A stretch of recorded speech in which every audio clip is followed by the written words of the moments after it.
सोहन आ आरोहीर बाहाघर को गोटे वर्ष हो गलानी। एबे आरोही माँ हेबाकु जाउचे। एक कथा जेतेबेले आरोही घर लोकन कहला, घर लोक माने समस्ते बहुत खुशी हो गले।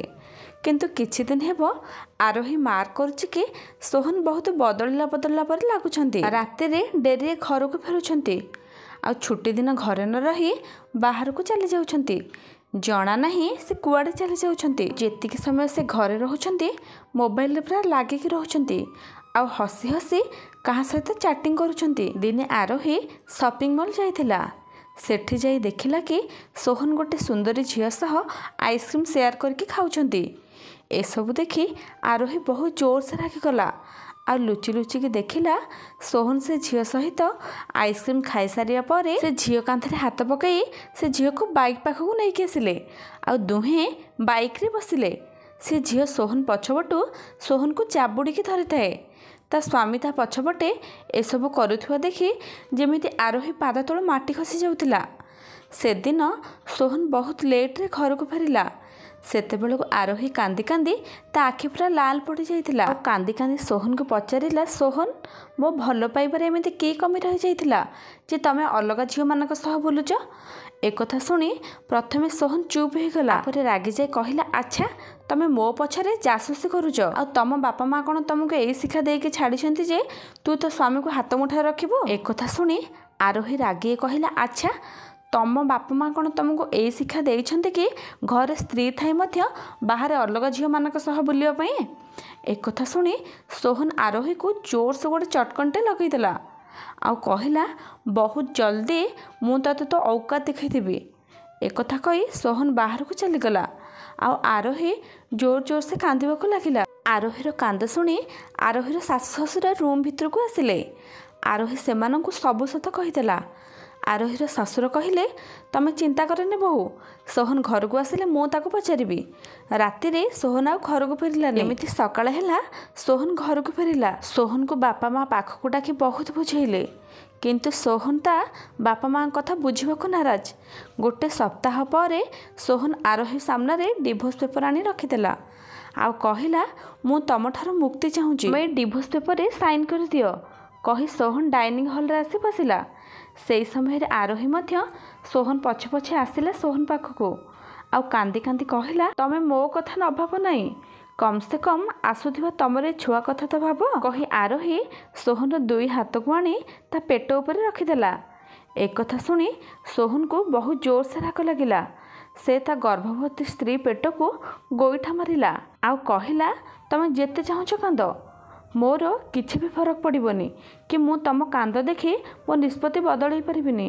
अरे मु तम ठारू टिके शरीर सुख नहीं गली बोली कौन तमे मोर पसंद? तमे मोर जमा भी पसंद नुहे, मोर तो केवल नेना ही पसंद। एक कथा सुनी आरोही कष्ट पेट को धरी हृदय फटेकी कांदिला, किंतु सोहन उपरे किछि भी फरक पड़ू नथिला। हेले आरोहीर एमिति कष्टदायक कांद शुणी आरोहीर सासु ससुर दौड़िकी आसिले आउ देखिले आरोही ता पेट को धरी विकल हो बहुत कांदुची। सासु दौड़िकी जाई आरोही तले पड़ीजा आगुरु आरोही के धरी नेले आउ ससुर माने सोहन बापा सोहन कलर को धरी कहले, नालायक बहु प्रेग्नेंट अच्छी, तू ताको मारुचु, तो पाखरे कौन टिके हेले मनीष पणिया नहीं। सोहन सांगे सांगे ता बापा हाथ छाटी कहला, बापा कौन तुम मुंड खराब हो जाइए? काली आसीथिबा ए झीटी पाई तमे मो कलर धरुच? सोहन बापा सोहन को रागी कहले, तोर साहस केमिति हैला मो बहु सहित एमिति व्यवहार करिबा पई? आउ से अन्य घर आसीथिले भी से आमको निज बापा माँ पर माने। अरे तमे दी जण हेल स्वामी स्त्री, आउ को गोटे बाहर झियो चक्कर पड़ी तू तो स्त्री सहित एमिति करूच? जदि तते आरोही पसंद नथिला ताकू तू काहे बाहा होतलु? तू तो एक कथा आगुरु कहिदेबा कथा। तू जानी शुणिकी गोटे झीर जीवन काहे नष्ट कलु? आउ तोरी पाई गोटे निरीह छुआ को से गर्भरे धरिची। जदि ये पसंद नथिला ताकू छुईबार अधिकार तते किए देला? सोहन रागी कहला, मु याकू बाहा हेला बेलकू नेना मो जीवन रे नथिला। ता छड़ा जदि गोटे रूम रे रही मु टिके आकर्षित होई भूल कर दिए तो कौन हैला? मो स्वामी हे कौन स्त्री उपर एसबू मामला रे मोर अधिकार नहीं? ता माने नुहे जे मो जीवन सारा याकू मो बेकर पकईकी बुलिबी। आउ जेतेबेले मु नेना को देखिली मु जानी पारली जे नेना ही मो पाई पूरा फिट। आउ मुए मूर्ख गबार स्त्री लोक को ଗୋଟେ ମିନିଟ୍ ପାଇଁ ବି ଘରେ ରଖିବାକୁ ଚାହୁଁନି। ଯଦି ଚଳିବା ପାଇଁ ମୋ ତରଫରୁ ଭତ୍ତା ଦରକାର ତାହେଲେ ଦେଇଦେବି, କିନ୍ତୁ ଆଜି ମୁଁ ୟାକୁ ଘରୁ ବାହାର କରିକି ହିଁ ରହିବି। ଏସବୁ କଥା ଶୁଣି ସୋହନ ପାଟିରେ ସୋହନ ବାପା ସୋହନକୁ ବହୁତ ଜୋରସେ ଚଟକଣିଟେ ଲଗେଇଦେଲେ ଆଉ କହିଲେ, ନାଲାୟକ, ମୁଁ ଏଇ ଦିନ ଦେଖିବା ପାଇଁ ତତେ ପାଳି ପୋଷି ବଡ଼ କରିଛେ। ସୋହନ ରାଗିକି କହିଲା, ବାପା, କ'ଣ ତମ ମୁଣ୍ଡ ଖରାପ ହେଇଯାଇଛି? ତମେ ଏଇ ସାମାନ୍ୟ ମାମୁଲି ସ୍ତ୍ରୀ ଲୋକ ପାଇଁ ମୋତେ ହାତ ଉଠେଇକି ମାରୁଛ? ମୁଁ ଆଉ ତମମାନଙ୍କ ପାଖରେ ରହିବିନି। ଆଉ ଦେଖିବା, ମୁଁ ଘର ଛାଡ଼ିକି ଯିବା ପରେ ଯେତେବେଳେ ତମେ ବୁଢ଼ା ହେଇଯିବ ସେତେବେଳେ ତମ ସେବା କିଏ କରୁଛି? ଏକଥା ଶୁଣି ସୁରେଶ ବାବୁ କହିଲେ, ତୋର ଏତେ ଘମଣ୍ଡ କ'ଣ ପାଇଁ? ତୋର ଏମିତି ବ୍ୟବହାର ଦେଖି ତତେ ମୋ ପୁଅ କହିବାକୁ ସରମ ଲାଗୁଛି। ତୁ ଏବେ ଏଇନେ ସାଙ୍ଗେ ସାଙ୍ଗେ ଘରୁ ବାହାର ଯା। ତୋ ମୁହଁ ଦେଖିବାକୁ ମୋର ଇଚ୍ଛା ନାହିଁ। ତୋର ଏଇ ଘଟିଆ ହରକତ ଜାଣିବା ପରେ ବୋହୂ ସାମ୍ନାକୁ ଯିବାକୁ ଆମକୁ ଖରାପ ଲାଗୁଛି। ଆମରିମାନଙ୍କ ପାଇଁ ଗୋଟେ ନିରୀହ ଝିଅର ଜୀବନ ନଷ୍ଟ ହୋଇଗଲା, କହି ସୁରେଶ ବାବୁ କାନ୍ଦିବାକୁ ଲାଗିଲେ। କିନ୍ତୁ ସୋହନକୁ ପ୍ରେମ ନିଶା ଏତେ ଘାରିଥିଲା ଯେ ବୁଢ଼ା ବାପର ଲୁହ ତା ଆଖିକୁ ଦେଖାଗଲାନି। ଓଲଟା ସେ ରାଗିକି ତା ରୁମ୍କୁ ଯାଇ ଘର ଛାଡ଼ିକି ଯିବା ପାଇଁ ଜିନିଷପତ୍ର ପ୍ୟାକିଂ କଲା। ଆରୋହୀ କାନ୍ଦି କାନ୍ଦି ରୁମ୍କୁ ଆସିଲା ଆଉ ସୋହନକୁ କହିଲା, ତମେ ମୋ ପାଇଁ ଏ ଘର କି ତମ ବାପା ମାଆଙ୍କୁ ଛାଡ଼ିଯିବା କିଛି ଦରକାର ନାହିଁ। ମୁଁ ନିଜେ ଘର ଛାଡ଼ି ଚାଲିଯିବି। ସୋହନ ରାଗିକି କହିଲା, ଜଣା ନାହିଁ ତୁ ମୋ ବାପା ମାଆଙ୍କୁ କି ଜାଦୁ କରିଛୁ? ତୋ ପାଇଁ ସେମାନେ ମୋତେ ପର କରି ଘରୁ ବାହାର କରିଦେଲେ। ତୁ ଏଇଠି ଏମାନଙ୍କ ପାଖରେ ରହିକି ମର, ମୁଁ ଚାଲିଲି, କହି ନିଜ ଜିନିଷପତ୍ର ଧରି ଘରୁ ବାହାରିଗଲା। ଏସବୁ ଦେଖି ସୋହନର ମା ଯେମିତି ପୁରା ଷ୍ଟାଚୁ ପାଲଟି ଯାଇଥିଲେ। ନା ସେ ପୁଅକୁ ରୋକିପାରୁଥିଲେ ନା ପୁଅକୁ କିଛି କହିପାରୁଥିଲେ। ସୋହନ ତାଙ୍କର ଗୋଟିଏ ବୋଲି ପୁଅ, କିନ୍ତୁ ସେ କ'ଣ କରିବେ ନିଜେ ବି ଜାଣିନଥିଲେ। ସେହି ସମୟରେ ଆରୋହୀ ଶାଶୁ ଶ୍ୱଶୁରଙ୍କ ପାଖକୁ ଆସିଲା ଆଉ କହିଲା, ମୋତେ କ୍ଷମା କରିଦିଅନ୍ତୁ। ଏସବୁ ଯାହା ବି ହେଉଛି ସବୁ ମୋରି ପାଇଁ ହିଁ ହେଉଛି। ମୁଁ ଜଲ୍ଦି ଘର ଛାଡ଼ି ଚାଲି ଯାଉଛି। ମୁଁ ଯିବା ପରେ ସୋହନ ଘରକୁ ଫେରି ଆସିବେ, କହି ଆରୋହୀ ଜୋର ଜୋରସେ କାନ୍ଦିଲା। ସେହି ସମୟରେ ଶ୍ୱଶୁର କହିଲେ, ବୋହୂ, ତୋର କୁଆଡ଼େ ଯିବା ଦରକାର ନାହିଁ। ଆମେ ତତେ ଏ ଘରକୁ ଝିଅ କରିକି ଆଣିଥିଲୁ। ଆଉ ଆମ ପୁଅ ଯଦି ତୋ ସହିତ ଭୁଲ କରିବ ତାହେଲେ ଆମେ ତୋର ସାଥ ଦେବୁ, କିନ୍ତୁ ଆମ ପୁଅର ନୁହେଁ। ଏକଥା କହି ସୁରେଶ ବାବୁ କାନ୍ଦି କାନ୍ଦି ରୁମ୍କୁ ଚାଲିଗଲେ। ଆରୋହୀ ବହୁତ ଦୁଃଖୀ ହୋଇଗଲା ଯେ ସେ ଏବେ କ'ଣ କରିବ। ତା ପେଟରେ ବଢ଼ୁଥିବା ଛୁଆର ଭବିଷ୍ୟତ କ'ଣ ହେବ। ସେପଟେ ସୋହନ ସିଧା ଯାଇ ନେନା ଘରେ ପହଞ୍ଚିଗଲା। ହଠାତ୍ ନେନା ସୋହନକୁ ଦେଖି ଆଶ୍ଚର୍ଯ୍ୟ ହୋଇଗଲା, କିନ୍ତୁ ଉପରେ ଖୁସି ହେବାର ଅଭିନୟ କଲା। ଆଉ ଯେତେବେଳେ ନେନାକୁ ସବୁ କଥା ଜଣାପଡ଼ିଲା ସେ କ'ଣ କରିବ କିଛି ବୁଝିପାରୁନଥିଲା। ସେ ସୋହନକୁ ବି କିଛି କହିଲାନି। ସୋହନ ନେନା ପାଖରେ ରହିଲା ଆଉ ସେଇଠୁ ହିଁ ଡ୍ୟୁଟି ଗଲା। କିନ୍ତୁ ନେନା ମନରେ ଆଉ କିଛି ଥିଲା। ସେପଟେ ସୁରେଶ ବାବୁ ପୁଅ ବୋହୂଙ୍କର ଛାଡ଼ପତ୍ର ପ୍ରକ୍ରିୟା ଆରମ୍ଭ କରିଦେଇଥିଲେ ଆଉ ସବୁ ସମ୍ପତ୍ତି ବୋହୂ ନାଁରେ କରିଦେଇଥିଲେ ଆଉ ପୁଅକୁ ତେଜପୁତ୍ର କରିଦେଇଥିଲେ। ସୋହନ ଏସବୁ କଥା ଯେତେବେଳେ ଶୁଣିଲା ତା ମନ ଦୁଃଖ ହୋଇଗଲା। ହେଲେ ସେ ଏଥିପାଇଁ ଖୁସି ଥିଲା କି ତା ମନ ଲାଖି ଜୀବନସାଥୀଟି ସେ ପାଇଥିଲା। ସବୁଦିନ ନେନା ସହିତ ଅଫିସ୍ ଯାଉଥିଲା ଆଉ ଘରକୁ ଫେରୁଥିଲା, କିନ୍ତୁ ତା ସହିତ ଆଗକୁ କ'ଣ ହେବ ସେ ନିଜେ ବି ଜାଣିନଥିଲା। କିଛି ଦିନ ପରେ ସୋହନ ଆଉ ଆରୋହୀର ଛାଡ଼ପତ୍ର ହୋଇଗଲା ଆଉ ଆରୋହୀ ଗୋଟେ ସୁନ୍ଦର ପୁଅଟେ ଜନ୍ମ ଦେଲା। ଆରୋହୀର ଶାଶୁ ଶ୍ୱଶୁର ତାର ବହୁତ ଧ୍ୟାନ ରଖୁଥିଲେ। ଏମିତିକି ସୁରେଶ ବାବୁ ମଧ୍ୟ ଆରୋହୀକି ନିଜ ଝିଅ ପରି ମାନି ନେଇଥିଲେ। ଏମିତିକି ଆରୋହୀ ଘରେ ବୋହୂ ପରି ନୁହେଁ, ଝିଅ ପରି ଚଳୁଥିଲା। ଦିନେ ନେନା ସୋହନକୁ କହିଲା, ଆଜି ମୋ ମୁଣ୍ଡ ବିନ୍ଧୁଛି, ମୁଁ ଅଫିସ୍ ଯାଇପାରିବିନି। ସେଥିପାଇଁ ସୋହନ ଏକୁଟିଆ ଅଫିସ୍ ଚାଲିଗଲା। କିନ୍ତୁ ସୋହନର ଅଫିସରେ ମନ ଲାଗୁନଥିଲା। ବାରମ୍ବାର ନେନା କଥା ମନେ ପଡ଼ୁଥିଲା। ସେଥିପାଇଁ ସେ ଅଫିସରୁ ହାଫ୍ ଡେ ନେଇ ଆଉ ଗୋଟେ ବଡ଼ ଦୋକାନରୁ ନେନା ମନପସନ୍ଦର କେକ୍ ନେଇ ନେନାକୁ ସରପ୍ରାଇଜ୍ ଦେବା ଭାବି ଯାଇ ଘରେ ପହଞ୍ଚିଲା। ଯେତେବେଳେ ସେ ନେନା ରୁମ୍କୁ ଗଲା ସେ ଯାହା ଦେଖିଲା ତାକୁ ଜୋରସେ ଝଟକା ଲାଗିଲା। କାହିଁକି ନା ନେନା ବେଡ଼ରୁମ୍ରେ ନେନା ସହିତ ଆଉ ଜଣେ ପରପୁରୁଷ ଥିଲା ଆଉ ନେନା ତା କାନ୍ଧ ଉପରେ ଶୋଇ ତାକୁ କହୁଥିଲା କି ସୋହନକୁ ଆଉ କିଛି ଦିନ ସହିଯାଉଛି। ସେହି ସମୟ ଭିତରେ ତା ବ୍ୟାଙ୍କରେ ଯେତେ ପଇସା ଅଛି ମୁଁ ସବୁ ମୋ ପାଖକୁ ଆଣିଦେବି ଆଉ ତାପରେ ମୁଁ ତାକୁ ଧକ୍କା ମାରି ଘରୁ ବାହାର କରିଦେବି। ମୁଁ ଦେଖିବି ସେ ମୋର କ'ଣ ବିଗାଡ଼ିବ। ଏସବୁ କଥା ଶୁଣି ଯେମିତି ସୋହନ ପାଦ ତଳୁ ମାଟି ଖସିଗଲା। କାହିଁକି ନା ସେ ଭାବୁଥିଲା କି ନେନା ତାକୁ ବହୁତ ଭଲ ପାଏ। ସେ ନିଜ କାନକୁ ବିଶ୍ୱାସ କରିପାରିଲାନି। ତାପରେ ତା ପାଦ ନେନା ରୁମ୍କୁ ଗଲାନି। से भाविला मु घर को चलीजी मु मो आरोही को भूल मागिबी आ मो बापा माँ को मध्य भूल मागिबी। एई कथा भाभी जेतेबेले सोहन घर को गला ताको आउ गोटे बहुत बड़ झटका मिलिला। संध्या समय थिला। आरोही ता सासु ससुर सह मिसी गार्डन रे बसी चा पिउथिला। आउ ता पाखरे आउ जने अजणा पुओ मध्य बसिथिला। आरोही ससुर बहुत खुशी जना पड़ुथिले। आउ सासु मध्य कुनी नाती को धरी बसिथिले। सेई समय रे सोहन सेमानक पाखु गला।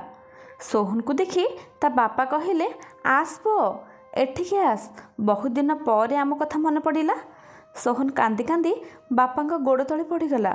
कहला बापा मते क्षमा कर दियो, मोर भूल हो जाइए। नेना बहुत खराब झील, से केवल पैसा लोभरे मते भल पाउथिला। मु केते पागल थिली, तारि पई मु मो लक्ष्मी परी स्त्री ठू आ मो बापा माँ ठू दूरे गली। आ मोर हस खुशीर परिवार छिनछत्र हो गला। कथा शुणी सोहन पाटिर सुरेश बाबू रागी जाउथांती, किंतु माँ मन बुझेना। तांको आखिरु आपे आपे पानी बाहरी आसिला। आरोही तो पूरा जेमिति पत्थर पलटि जाइथिला। सुरेश बाबू पुओर कांद देखि राग को शांत कले। आउ कहिले पुओ मु तते प्रथमरु ही कहिथिली कि से नेना जमा भल झियो नुहे, हेले तू मो कथा सुनिलुनु। एबे कौन हेबो, एबे बहुत देरी हो जाइए। तू निजे बोहू को छाड़पत्र देइथिलु। सेई समय रे सोहन कहिला बापा आपणक संपत्तिर मोर किछि भी दरकार नहीं, आपण सबु संपत्ति आरोही नारे कर दियंतु। मु आपण मानकर पुओ नहेले नहीं, आपण मानकर ज्वाई ही रहिबी, आरोहीर स्वामी ही रहिबी, आ मो पुओर बापा ही रहिबी, किंतु आपण मानक पाखरे रहिबी। कोन आपण माने मते क्षमा करिबेनी?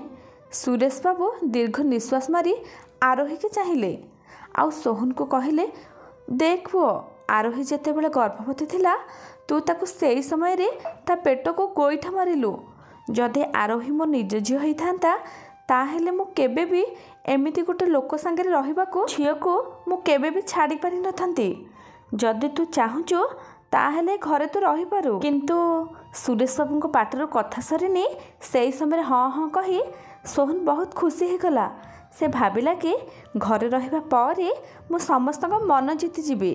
काहेकि ना सोहन देखिला कि आरोही मथारे एबे भी ता ना रे सिंदूर चमकुची। सोहन बहुत खुशी है ता पुओ को जेतेबेले धरिबा पई गला। सेई समय सुरेश बाबू कहिले पुओ तू ए घरे रही पारिबु सत, किंतु आरोही आ ता छुआठू दूरे की। सोहन कहिला ये कौन कहूछ बापा, मोर मो स्त्री के मो छुआ पर अधिकार नहीं, एबे भी मो नार सिंदूर आरोही मथारे चमकुची। सेई समय सोहन माँ कहिले पुओ तू ए कौन भावुचु, स्त्री लोक मैंने स्वामी ठारू माड़ खाई घरे पड़ी रहिबे, स्वामी जो नारी पाखक चाहिए से नारी पाखक जीव। सोहन कहिला मु आपण मानक तो भूल मागिली, पुणी कौन है आपण माने कौन चाहूँगी। से समय सुरेश बाबू कहिले आमे किछि चाहूनु, किंतु तू जहाँ चाहूचो तते मिलबनी। काहेकि ना आमे आरोहीर बाहाघर पूर्व मासरे कर देइचो। आरोही स्वामी ना हैला रवि। रवि आम ऑफिस रे काम करे। रवि बहुत भल पिला, मते आरोही पाई से ठीक लगिला। से किछि दिन हेबो एकुटिया रहुथिला, काहेकि ना रविर बापा माँ आउ ए दुनिया रे नाहंती। रवि आम पाखे रहुची। से आरोही आ ता छुआर बहुत ध्यान रखुची। एबे आम परिवार पूरा हो सारी। एबे आमे समस्ते बहुत खुशी अछु। तू एठी रहिबु कि न रहिबु तो ऊपर निर्भर करे। एक कथा सुनी सोहन पाद तलु जेमिति माटी खसीगला। से भी जानीपारा आरोही मथारे काहा नार सिंदूर चमकुची। एसबू घटना जेमिति सोहन पाई अभिशाप लटि जाइथिला। तारे निज घरे ता जगह आउ जने बसिथिला। सेठी आउ गोटे मुहूर्त रहिबाकू सोहन चाहू नथिला। तापरे सेठू सोहन चलीगला। आ भाबुथिला कि से निज हाथ रे ही निज घर संसार भांगी देइची। तापरे सोहन सबुदिन पाई घर छाड़ी चलीगला। एबे आरोही ता स्वामी रवि सहित बहुत खुशी अच्छी। रवि सुरेश बाबू आ कनक देवी को निज बापा माँ परी भल पाइबा देउची। सुरेश बाबू आ कनक देवी मध्य बहुत खुशी अच्छी। बोध हुए सोहन मध्य जीवन रे एमिति खुशी दे पारि नथांता। तो श्रोता बंधु आपण माने कहतु, बोहू को न्याय देवाक जाई पुओ प्रति कौन ठीक करिसेंती ना भूल करिसेंती? निश्चिंत कमेंट बॉक्स रे शेयर करिवे। ପୁଣି ଗୋଟେ ସୁନ୍ଦର କାହାଣୀ ନେଇକି ଆସିବି। ରହୁଛି। ଜୟ ଜଗନ୍ନାଥ।